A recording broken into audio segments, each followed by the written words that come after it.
Ia zi replica ta. Hi guys and welcome back to my YouTube channel. Tu erai. Așa. Până cauți tu, sau ai găsit? Da, știu, dar acum am curaj câinele fricos să-ți arăt. Ok. Voiam să zic că era teoria aia cu Barbie, că de fapt nu știu. Barbie sunt actorii, dar altă teorie e că oamenii care au făcut Barbie erau atât de leneși că au păstrat aceleași caractere și n-au mai făcut altele noi. Și pentru că au pus la finalul unui film scene cum care filma filmul respectiv, în Barbie și Pegasus, dacă nu mă înșel, au zis toți că de fapt Barbie sunt niște actori. Cei din Barbie sunt niște actori și de fapt de aia se repetă caracter. I don't think so. O să fac. Da. Fac. Stai că Dar am oricum, ceva. Ce se întâmplă? Curaj, câinele fricos, pentru mine a fost... Asta e română, fii atent. Oh my god, avem cu totul. Ok. Da, Let's ascultă. go. Stai un pic. Ok, gata. Am vrut să-l pun aici, mai bine. Poți să-i dau drumul? Da? Go bestie! Copilăria. Cu siguranță îl cunoașteți pe Curaj, dar nimeni nu știe povestea adevărată din spatele personajului. Curaj este un Cerberus, fratele lui Hydra, un câine monstruos cu 3 capete ce avea rolul de a păzi porțile iadului pentru a preveni pe cei care trec râul Styx să iasă vreodată. Curaj este o... Pe asta n-am auzit în viața mea, deci teoria asta am mai auzit, că el de fapt își imagina monștri, că de fapt nu știu ce, dar asta cu porțile iadului să mor dacă am auzit vreodată. La Curaj, mă jur. o interpretare a paznicului porții, luptele sale cu acele suflete moarte sau demoni care au trecut cu succes râul și încearcă să scape din iad. Dacă eliminăm contextul spațial din ecuație, Muriel este poarta, de aceea toate personajele care cauzează probleme încearcă să o captureze. Curaj își folosește inteligența și își adună toate puterile pentru a o proteja pe Muriel, adică poarta. Asta în ciuda defectului său tragic de a se speria ușor. Stăpânul lui, Eustache, este însuși Satana, care va domni și va împrăștia în tot iadul. Această teorie... Oh my god, n-ai de unde. Deci e complet diferit de aia că Curaj de fapt își imagina monștri. Mai era o teorie tot așa. Sunt o grămadă de teorii pe o singură chestie și mă enervează. Că gen, era o teorie că Curaj de fapt stătea într-un sătuc cu Eustache și cu Muriel și gen toți monștrii pe care și imagina el erau de fapt sătenii, vecinii lui și gen el din frica aia de necunoscut îi considera monștri, dar gen ei erau oameni. Și acum vine asta să spună că că era porțile iadului. Mi se pare extremă această teorie și vreau să o cred. Mulțumesc. Dacă e faină, n-am ce de zis. Smash. Da, gen Eustache, Satana, n-aș prea crede. Putem lucra la acea parte, dar în rest chiar aș crede, pentru că toți monștrii aveau o afinitate pentru Muriel. Da, deci avea ceva pentru Muriel, mă jur. Fii atent că acum urmează fetițele Powerpuff. Nu, deci... Adică da. Această teorie... Ia, stai că aici vorbește română, ok? Super, Smash! Să vă distrugă complet copilăria. Îl știți pe profesorul Lutonium. El le-a creat pe fetițele Powerpuff, dar intenția lui nu a fost aceea de a avea copii, ci de fapt a avut o altă intenție diabolică. În primul rând, profesorul Lutonium nu a avut noroc cu femeile. Prima lui dragoste, Sedusa, a fost de fapt un criminal, iar următoarea lui dragoste a avut pisici, iar el urăște pisicile. Ironic, știi, că gen fix azi am racolat o pisică. Iubite, trebuia să fie aici cu noi pe vlog. Da, trebuie. Dar doarme, cred că atâta face, doarme și mănâncă, efectiv, ființa aia nu face nimic. E ca mine. Ca măsa. E ca măsa, mamă. Așa mă simt. Ce să naști pisică face miau. E sincer, îți potrivește, vezi? Ca măsa, mamă. Oh my god. Hai, continuăm în fine. Ok, let's go. Și astfel, pentru a-și potoli frustrările, le-a creat pe fetițele Powerpuff, pentru a le face partenerele lui. S-a gândit că ceilalți ar fi fost surprinși dacă ar crea o femeie adultă care să locuiască cu el în casă, dar că nu ar bănui niciodată dacă ar crea fetițe. Mai mult decât atât, și Mojojojo este o creație a profesorului Utonium. Mojojojo. Prin urmare, de aceea încearcă să le captureze mereu pe fetițe. Are aceeași minte perversă ca și profesorului. Această Oh my fucking god. Îmi sună un pic ca pedofilie, dar e ok. E tot. Asta e teoria. Pe asta se bazează teoria. Nu. Păi e, da. Nu, e foarte rău. Deci e Oribil. ceva... Da, e ceva ce... Am auzit teoria asta, dar n-am stat până la final, pentru că n-am putut să rezist până la final. Dar, oh my god. Nu, la asta cu fetițele Powerpuff, gen, Te-ai eu auzisem întrerupt sau am că întrerupt? niciuna, cred. Probabil de la mine. Zic că asta cu fetițele Powerpuff, gen, 100 și 1000 teorii, că ori că trei personalități, gen, dar cumva era o singură persoană, de fapt era o singură fetiță Powerpuff, și gen, a fost divizat în trei și are personalități, gen bipolaritate, chestii, nu știu ce. Tripolaritate. Fiecare îi o personalitate dintr-o singură persoană, nu știu, de un căcat. Să mor dacă nu e un căcat. Și acum vine ăsta și îmi spune că e pedofil? Nu pot. Mi-au plăcut Gen- fetițele Powerpuff maxim. Nu pot să accept. Și mie mi-a plăcut și gen, cum vii să-mi spui că de fapt ăsta Nu? Nu? Nu.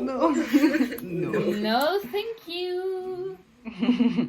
Și dați seama, uite, cu fetițele Powerpuff am făcut, gen, cu intro ăsta, cu zahăr, cu așa, cu nu știu ce, am făcut eu videoclipul de sfârșit de an pentru clasa 12-a și am pus-o în fața, în locul feței profesorului, am pus-o pe diriga, știi? Și gen, că a creat clasa 12 B, nu știu ce, tu știi ce faci mi-a ieșit? Și acum vine asta să spună că de fapt era pedofil. Nu!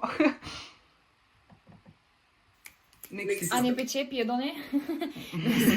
A fost la Botoșani, Oh, god. iubirea mea. Deci, fii atentă. Asta e de Garfield. Dar gen, mie nu-mi place deloc teoria asta. Pentru că mi se pare mai plauzibilă cealaltă cu Garfield care iar a fost abandonat de... Adică nu a fost abandonat. De tatăl lui sau ceva genul. S-a dus să-i caute mâncare. Și gen, ăsta l-a găsit, am uitat și cum îl cheamă pe ăsta care l-a adoptat, l-a luat acasă.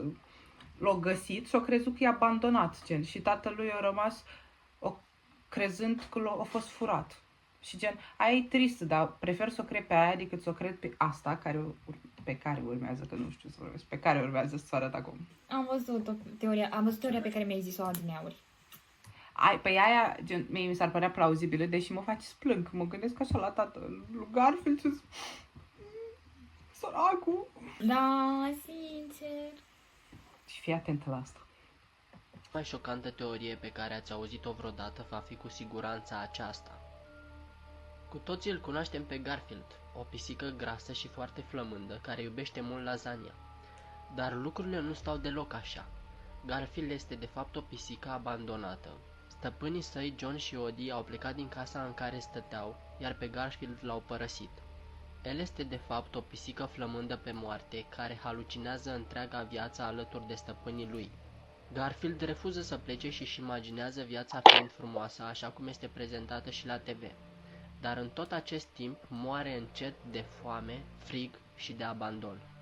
Există un număr al benzilor desenate care are loc în timpul sărbătorilor de Halloween. Garfield se trezește într-o casă abandonată și își dă seama că toată viața lui reprezintă un vis. De fapt, el moare de foame, singur și neiubit. În cele din urmă, Garfield își acceptă soarta și se întoarce în vis. Cea mai Nu. Cum? You can't do this to me. No. No. Cum? De ce ambele teorii pe bază de abandon? De ce toată lumea crede că l-a abandonat cineva pe Garfield?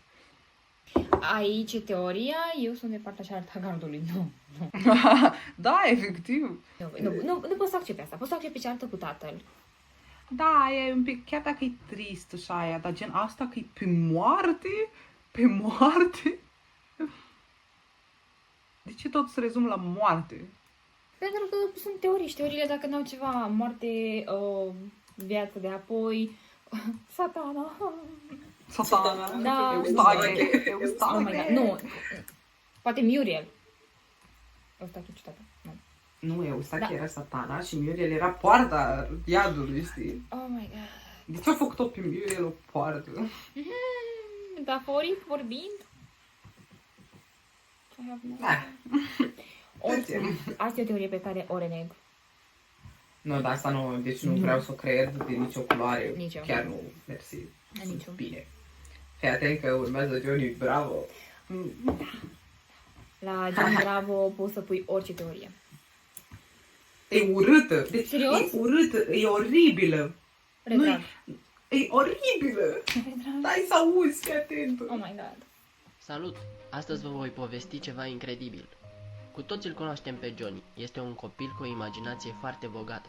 Această teorie sugerează că Johnny Bravo este un copil de 6 ani care își imaginează că este un adult cu mușchi, cu o freză bine făcută, care agață orice fată. Nu v-ați gândit niciodată de ce Johnny încă locuiește cu mama lui și de ce singurul său prieten este micuța Suzy? Să nu mai vorbim de modul în care acesta interacționează cu fetele. De câte ori mai vrei să-ți spun că am un iubit? Păi, pare a fi genul de fată care iese cu doi. Oh my god. Deci, Sourdough, top a fost replica asta, top. Și proastă, dar și top în același timp. Da, pe partea mea de TikTok a fost replica asta mult timp. Da. Deci, și, bine, cam asta a fost teoria, după aia urmează niște replici ca să mai râzi un pic. Că gen, cum să aibă 6 ani? Nu cred. 6 ani? Nu Ce cred. gen? Bine, ar avea sens, pentru că toate fetele îl refuză. Și gen, logic, că doar el se vede mare. La modul că fetele îl văd cum e el la femeile, gen, îl văd de 6 ani. La modul ăla și gen, cum să accepti? Așa ne ducem iar în pedofilie dacă ar fi să accepte. Deci, Dar, ați auzit-o? Toate fetele refuză. Tu l-ai acceptat? așa replici la ce gusturi am la băieți. Oh my god, da, bine. Ok. Să ne amintim. It's fine, guys. We get it. Nu You dăm don't nume, get it. că, hei. We get it. Hai să auzim așa niște replici minunate de-a lui Johnny Bravo. Oh my god. Smash. Stop.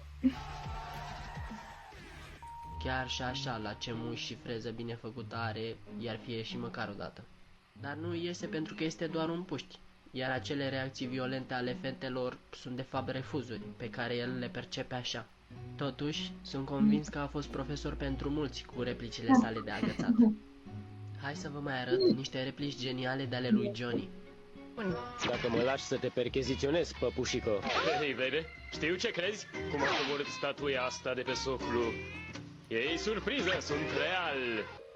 Hei, brunetă înaltă în piele de căprioară, hai să mergem la ferma mea să-ți arăt cum cântă căprioara și antilota.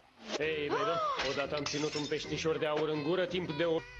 Hei, baby, Rela, ce costum de baie mictitel și minuscul ai? Tragem o maimuță reală? Haide!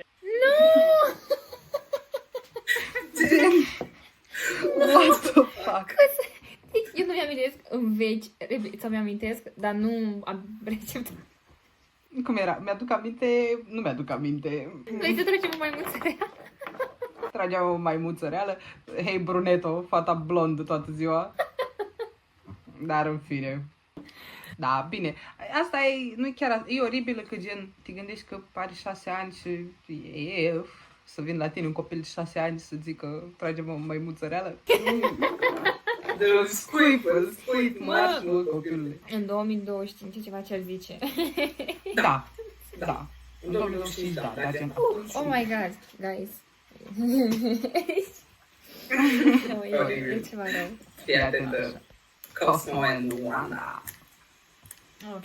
Zim că te-ai uitat la naștere. Da, clar. Perfect. O să-ți placă. The Wander are actually Timmy's real parents who died in a tragic car accident. The theory is Cosmo was so distracted by Wander screaming and yelling due to the fact Timmy was going to be late for school that he lost control of the wheel. Cosmo and Wander both died from the impact, while Timmy was left all on his own in the back seat with a minor head concussion, but luckily he survives with no severe injuries.